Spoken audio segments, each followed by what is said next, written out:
흐름은 계속 있었죠. 얼마 전 끝난 스웨덴 총선에서 이름은 스웨덴 민주당인데 극우 정당이거든요. 스웨덴 민주당이 제1당이 됐습니다. 이제 선거연합 때문에 집권은 못했지만 사실 한 몇 년 전부터, 한 10여 년 전부터 흔히 얘기하는 대의제 민주주의의 위기, 제도권 정치의 위기 이제 이런 것들이 많이 이야기가 됐고요. 이게 결국 이제 또 유럽의 주요 국가에서 극우가 집권하는 것까지 오지 않았나 싶습니다. 그래서 이에 대한 대응으로 뭐 스페인의 포데모스라든가 아니면 그리스의 시리자 이런 좀 대안적인 정치 모델들의 시도도 있었는데요. 아직까지 좀 이 위기를 극복할 대안적 모델은 좀 없는 건 아닌가 싶고, 그람시가 그렇게 얘기했죠. 낡은 것은 지나갔지만 새로운 것은 오지 않은 상황을 위기라고 한다라고 했을 때 지금 좀 위기 상황이 아닐까 싶습니다. 그래서 이건 뭐 정치의 위기이기도 하지만 우리가 지금 이야기하는 어떤 직접 정치, 주민 정치 위기, 그리고 역으로 보면 좀 다른 모델을 시도해 볼 수 있는 기회이기도 하다라는 생각이 들고요. 그런 측면에서 좀 한국 사회, 특히 서울의 사례를 짚고 넘어가는 것이 상당히 중요하다 저는 이렇게 생각하는데요. 뭐 주민자치에 대한 관심과 철학이 있는 선출직 공직자가 등장하면서 실제로 주민자치를 제도권과 연계하고 협력하면서 넓히려는 시도들이 서울에서 지난 10년간 저는 진행됐다고 생각합니다. 일정한 성과도 있었다고 보여지는데요. 그 과정에서 저는 또 부작용들도 있었다고 생각합니다. 실제로 시민사회가 전부 다 더불어민주당이라는 특정 정당의 행정의 하위 파트너로 전락했다, 이런 비판이 내부에서도 나올 정도로 실제로 그런 문제들이 있었고,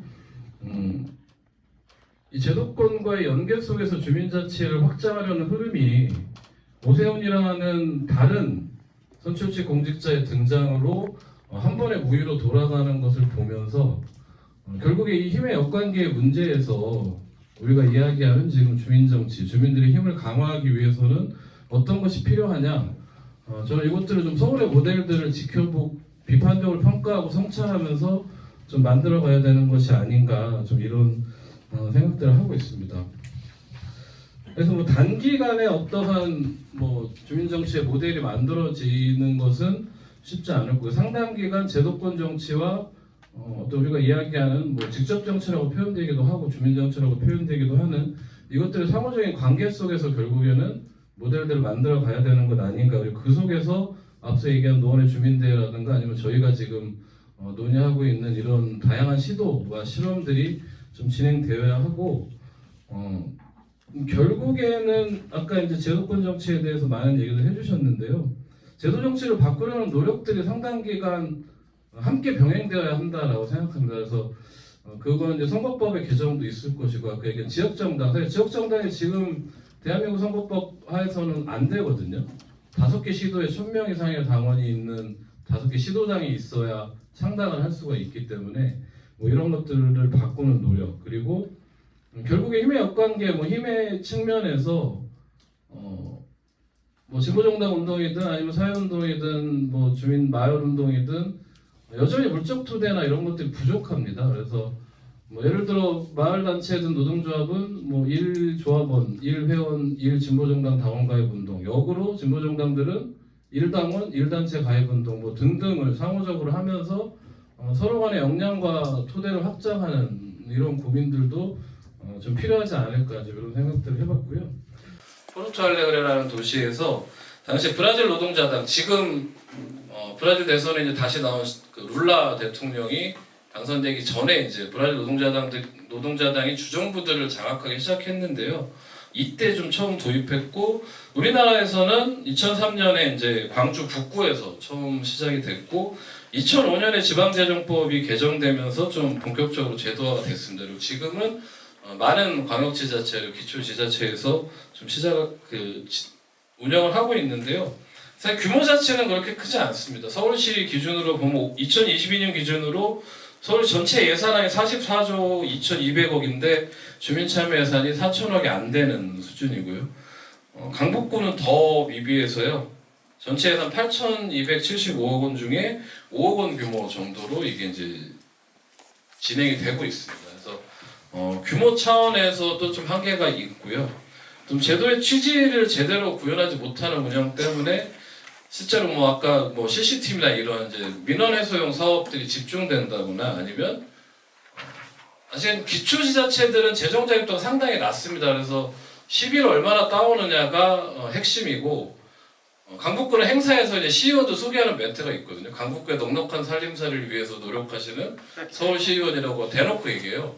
그래서 시의원들의 역할은 얼마나 많은 시비를 따오느냐 이걸로 이제 평가되는데 주민참여예산제도가 아까 제가 구청에서 전화 오고 이러이러한 사업들 얘기했다고 한 것처럼 자치구의 추가적 시비를 확보하는 방안으로 변질을 됐다 이런 비판을 받고 있고 저는 일정하게 이제 이런 비판들이 좀 근거가 있다라고 보고 있습니다. 그래서 이 제도가 처음 도입된 브라질의 경우를 보면 이 제도가 왜 시작됐냐면 당시에 브라질 노동자당이 시장은 당선이 됐는데 의회는 여전히 이제 보수 정당이 장악하고 있는 상황이었습니다. 그래서 시장이 진보적 예산안을 의회에 제출해도 의회에서 이제 통과를 시켜주지 않는 상황들이 반복되면서 실제로 이걸 주민들의 압력으로 통과시키고자 이제 도입된 모델인 거죠. 그래서 이러한 이제 정세적 조건을 좀 고려해야 되고 사실 이 세금 문제라는 게 가장 이제 주민들을 불러오고 참여시키는데 가장 크기 때문에 여전히 이제 요 주민참여예산제는 세금을 매개로 한 주민정치 모델들이 많이 논의되고 하는데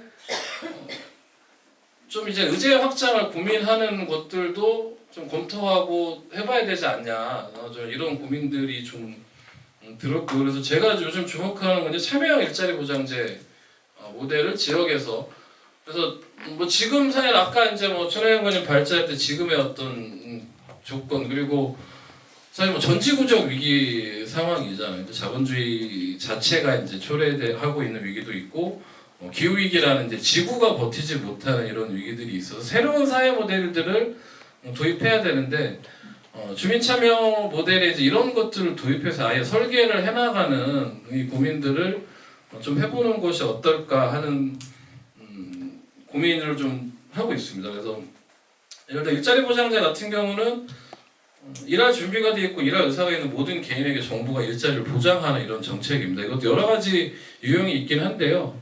그중에 참여형 일자리 보장제 같은 경우는 국가기구가 일자리를 배분하는 게 아니라 지역에 이제 뭐 시민 일자리위원회, 뭐 강북구 일자리위원회 이런 것들을 꾸리고 그리고 민간 협력으로 꾸리든 이렇게 되겠죠. 그럼 그 기구에서 예를 들어 수요일동에 어떤 일자리들이 필요한지를 조사하고 그 일자리를 주민들에게 이제 주는 이제 이런 거죠. 그러면 실제로 지역 사회에 우리 동네에 어떤 것들이 필요하고 이것들을 어떤 일자리를 통해서 풀 수 있는지 이렇게 그 지역을 진단하고 설계하는 것부터 해서 이 예산을 직접 그렇게 사용하는 이런 모델을 만들어 볼 수 있겠다. 좀 이런 고민입니다. 그래서 기존에 좀 저희가 세금의 사용을 어떻게 할 것인가, 세금의 사용에 주민들의 요구를 어떻게 반영할 것인가, 이 부분을 좀 중점적으로 고민했다면 뭐 그 부분 여전히 이제 유효한 부분도 저는 있다고 생각하고 거기에서 시작하는 것들이